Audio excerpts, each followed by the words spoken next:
আমি এসে দেখব। ঠিক আছে আব্বা।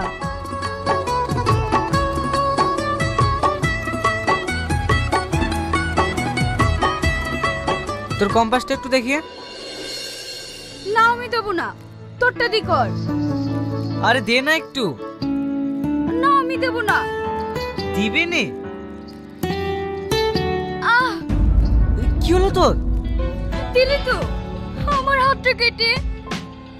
দেখি দেখি। ইস, অনেকটা কেটে গেছে রে। সরি, কিছু মনে করিস না, আমি বুঝতে পারিনি।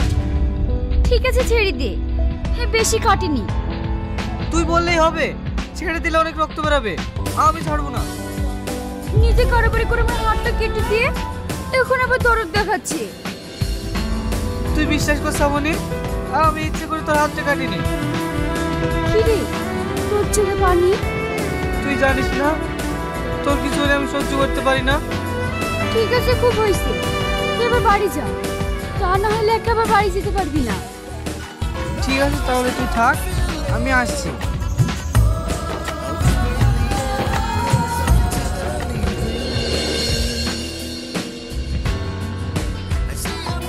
এই, তোরা শাইনকে দেখেছিস?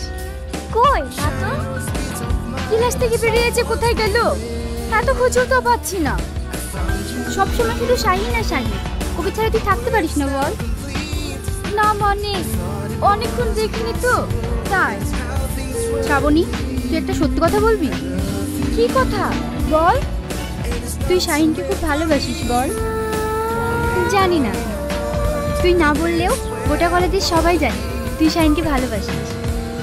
গোটা কলেজের সবাই জানলেও শাহিন জানে না। কেন, তুই ওকে এত ভালোবাসিস কোনোদিন বলিসনি? আমাকে বলতে হবে কেন? ও বুঝতে পারে না? তুই জানিস না, ছেলেরা এমনই হয়। তুই ওকে তোর মনের কথাটা বলে দে, নইলে পরে তোকে পস্তাতে হবে। আমাকে বলতে হবে না, দেখবি ওই আমাকে বলবে। এটা আমার ভালোবাসার বিশ্বাস। দেখি তোর ভালোবাসার বিশ্বাস। ঠিক আছে তোরা থাক, আমি আসছি।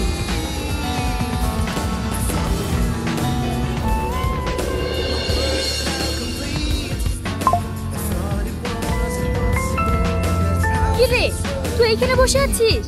আমি তোকে কখন থেকে খুঁজে বেড়াচ্ছি। তুই জানিস নি, তোকে একটু না দেখতে পেলে আমার ভালো লাগে না। আর আমার লাগে বল, আমিও তো তোকে অনেকক্ষণ ধরে খুঁজে বেড়াচ্ছি। আমাকে খুঁজছিলি কেন? তোকে আমি একটা কথা বলবো, তুই ছাড়া আমার আর কি আছে বল? আমি তোকে একটা কথা বলবো বলবো করে বলতে পারছি না। কি কথা বল? আগে তুই বল।